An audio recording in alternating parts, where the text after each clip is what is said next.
Section 1. The unexpected visit. The room was quiet enough to hear the faint hum of the ceiling fan, the blades circling lazily above. My books were scattered across the desk, pages half open, as if they too had been caught off guard by the silence. Evening light filtered in through the curtains, casting long strips of gold on the floor. I had been lost in thought, distracted by nothing and everything at once, when I heard the door click softly. I turned. He was standing there. No knock, no warning, just his sudden presence in the doorway, as if he had been waiting for this exact moment. He didn't rush inside, nor did he hesitate. He stepped in casually, but there was something deliberate in his movements, something that made me sit up straighter. We weren't strangers. His presence was familiar, though the weight it carried today felt unusual. Normally, he'd come in laughing, careless, bringing the outside world into my room. But this time he seemed quieter, as though he'd left his usual voice behind. I asked him what he wanted. He didn't answer right away. Instead, he walked closer, his footsteps soft against the floor. My eyes followed him, the room shrinking with each step he took. He didn't sit down. He didn't even lean against the wall. He just stood there, looking at me, not with intensity, but with a stillness that unsettled me. "I was waiting for us to be alone," he said finally.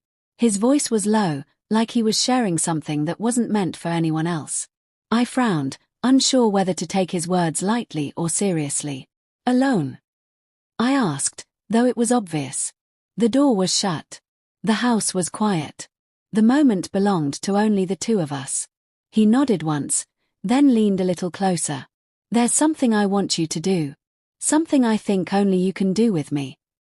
His choice of words startled me, not because of their weight, but because of their ambiguity.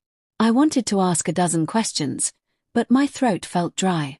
The room, which had moments ago felt too big, now felt too small, too crowded with silence. Before I could respond, he added, almost calmly, "Don't worry. It won't take long.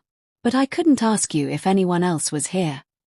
The way he said it made the air shift, as though I'd stepped into a story I hadn't agreed to be part of.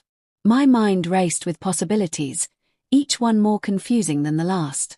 "What do you mean?" I asked. He didn't answer right away. He only gave a slight smile, not quite reassurance, not quite mystery. Then, slowly, he said, "I'll explain. But you'll have to trust me first." And that was how it began, the moment when he came into my room and suggested something I wasn't prepared for. Section 2. The suggestion. My first reaction was hesitation. My second was curiosity. The two collided inside me, leaving me frozen, staring at him while my thoughts tangled into knots. "Trust you?" I repeated, my voice thinner than I intended. "Yes," he said simply. "That's all it takes." His tone wasn't demanding, but it carried a strange certainty. It unsettled me how calm he sounded, like he had already thought through my objections and prepared his answers. I sat back, folding my arms, trying to mask the unease in my chest. "You can't just come in here and tell me something like that. What exactly do you want me to do?" For the first time since entering, he moved. He pulled out the chair opposite mine and sat down, his posture relaxed, but his eyes steady. The gap between us was suddenly smaller, more intimate, as though the room itself had drawn us closer together. "I want us to play a game," he said. I blinked. Of all the things I expected, that wasn't one of them. "A game?" I asked, skeptical. "Not the kind you're thinking of," he clarified. His hands rested on the table, fingers tapping lightly as though marking time. "It's a challenge. A secret one. Something no one else should know about." His words pulled at my curiosity again, but suspicion lingered. "Why me?" "Because," he said, leaning in slightly, "you're the only one who won't laugh. You'll take it seriously. You'll understand." I wanted to deny it, but something in me knew he was right. I wasn't the type to shrug off strange ideas, and he knew it. Still, I pressed on. "Why here? Why now?" "Because we're alone," he repeated. "And because this room is the only place where it won't be interrupted." His answers didn't satisfy me, but they didn't let me go either. The more I tried to untangle his reasoning, the deeper I got pulled into the knot of it. What kind of challenge? I asked finally. He smiled, not broadly, but enough to signal that this was the moment he had been leading me toward. It's about trust, he said. About seeing how far you'll go when no one else is watching.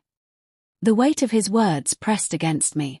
My mind jumped to dozens of conclusions, none of which I voiced. His tone wasn't threatening, but it wasn't playful either. It hovered in a space in between, where uncertainty bred both fear and fascination. And if I say no?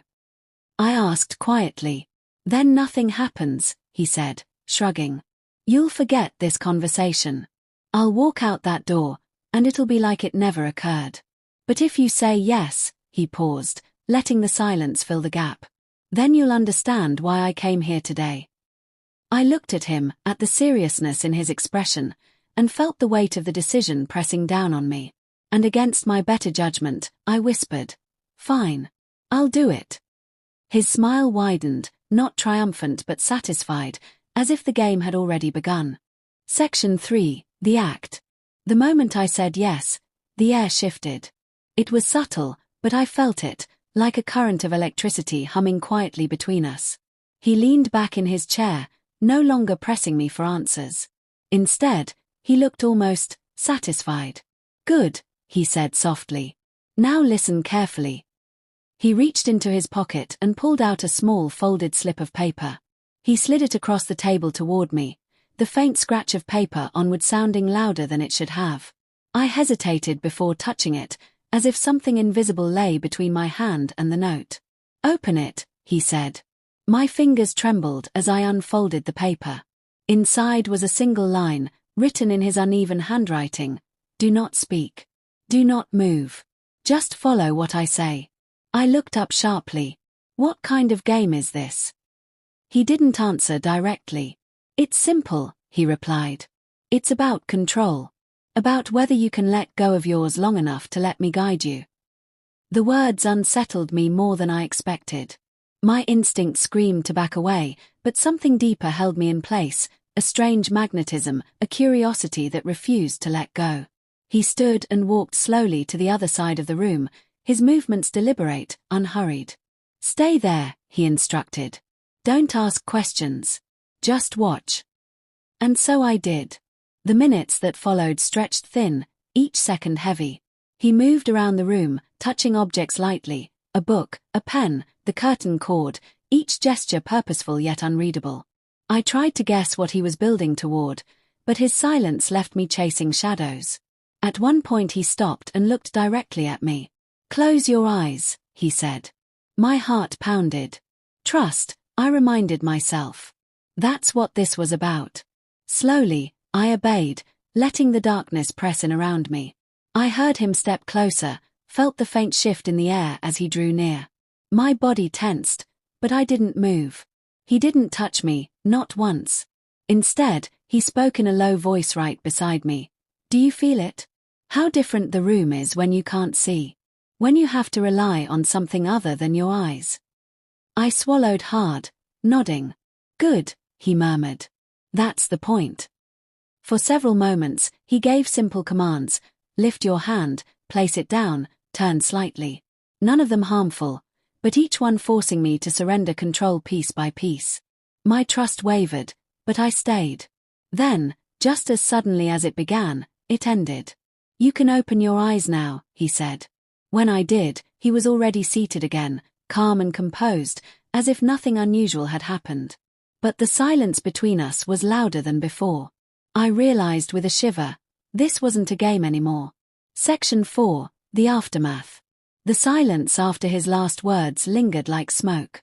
I sat there, unsure whether to break it or let it settle. My pulse was still racing, my palms damp, though the room itself hadn't changed. The desk was still cluttered, the fan still spinning lazily, the curtains still glowing with fading light. Everything looked the same, yet it didn't feel the same. He leaned back in his chair, studying me, though not unkindly. "You did better than I expected," he said quietly. I wasn't sure if that was praise or something else. My voice came out unsteady. What was the point of all this? He shrugged lightly, as though the question wasn't important. Sometimes you don't understand the point right away. Sometimes you only feel it. That answer unsettled me even more. I wanted clarity, but he was offering mystery. I wanted reasons, but he was offering riddles. Is that it? I asked. For now, he said, standing. He smoothed the paper I had unfolded earlier and slipped it back into his pocket, as if reclaiming a piece of the secret. Then he moved toward the door, his steps unhurried, his presence still pressing against me even as he began to leave. You'll think about it, he added before reaching the doorway. You'll wonder why I came, why I chose you, and what it meant. That's enough. That's the real game. And with that, he opened the door and walked out, leaving me in the same room where it had all begun. The silence that followed was different from the one before. It wasn't empty, it was full, heavy with echoes of everything unspoken. I sat still, trying to piece together what had just happened. Was it really only about trust? About surrendering control? Or was it something deeper, something neither of us had named aloud? I looked around the room, at the objects he had touched, the book, the pen, the curtain cord. They were ordinary things, yet now they carried weight, as if marked by his presence. And me. I was marked too. I couldn't deny it. He had left, but his suggestion remained, looping in my thoughts, reshaping the way I looked at the simplest things. The silence of a room, the command to close my eyes, the act of choosing to trust someone when no one else was watching. I told myself it was nothing. Just a strange game. Just a passing moment. Yet deep down, I knew it wasn't so simple. Because sometimes, the smallest choices stay with you the longest. And even now, long after the door clicked shut, I could still hear his words echoing. Trust me. That's all it takes.